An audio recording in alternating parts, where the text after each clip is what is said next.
एक परिवार में उसके मुखिया की भूमिका बहुत अधिक महत्व रखती है। घर का मुखिया महज उम्र ज्यादा होने की वजह से मुखिया नहीं होता, बल्कि उसके अनुभव, परिवार को साथ जोड़े रखने और सभी को सही दिशा दिखाने की काबिलियत ही उसे परिवार में मान सम्मान का भागीदार बनाती है। यदि घर का मुखिया ही अच्छे आचरण वाला ना हो तो पूरे परिवार की बर्बादी होना तय है। महान दार्शनिक और कूटनीतिज्ञ आचार्य चाणक्य ने अपनी नीतियों में अच्छे मुखिया के गुणों पर भी विस्तृत चर्चा की है। आचार्य के अनुसार कुछ ऐसे लक्षण हैं जो यदि घर के मुखिया में पाए जाते हैं तो उस घर का बर्बाद होना तय है।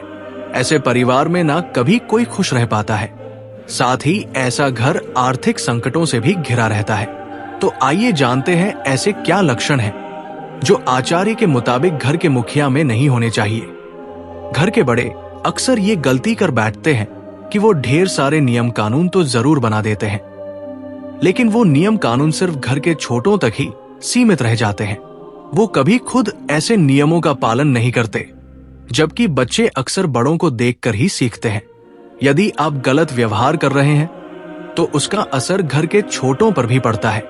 आचार्य चाणक्य का मानना है कि घर के मुखिया को पहले खुद नियमों का पालन करना चाहिए ताकि वो औरों के लिए प्रेरणा स्रोत बन सके। आचार्य चाणक्य के अनुसार घर के मुखिया को पैसों का सही मैनेजमेंट करना जरूर आना चाहिए। उसे घर की जरूरतों के हिसाब से पैसा खर्च करना चाहिए और आने वाले किसी बुरे समय को ध्यान में रखते हुए पैसों की बचत का भी ध्यान रखना चाहिए। जिस घर में मुखिया ही बिना सोचे समझे पैसे उड़ाता हो, ऐसे घर में कभी भी बरकत नहीं होती और पैसों की किल्लत हमेशा बनी रहती है।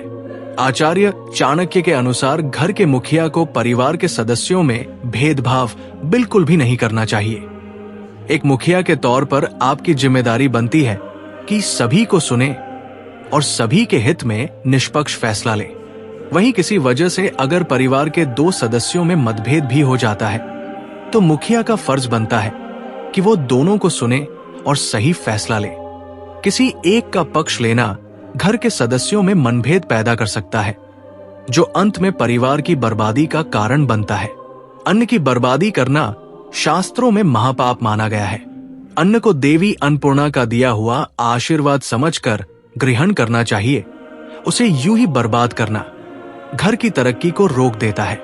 खासतौर से अगर घर का मुखिया ही अन्न की बर्बादी करता है तो ऐसे घर में आर्थिक संकट और क्लेश बना ही रहता है। घर के बड़ों को ऐसा करते देख बच्चों में भी यही आदत आती है, जो पूरे परिवार की बर्बादी का कारण बनती है। आचार्य चाणक्य के अनुसार घर के मुखिया को बाकी परिवार वालों, खासतौर से अपने भाइयों से अच्छे संबंध रखने चाहिए। जब पूरे परिवार का आपस में भाईचारा होता है, जो सभी एक दूसरे की ताकत बन जाते हैं, ऐसे परिवार में किसी एक पर भी कोई संकट आए तो पूरा परिवार उसका साथ देने को खड़ा होता है। वहीं जब घर का मुखिया परिवार वालों से अच्छे संबंध बनाकर नहीं रखता तो कहीं ना कहीं वो अकेला पड़ जाता है। ऐसी परिवार में रहने वाले बच्चों पर भी गलत असर पड़ता है।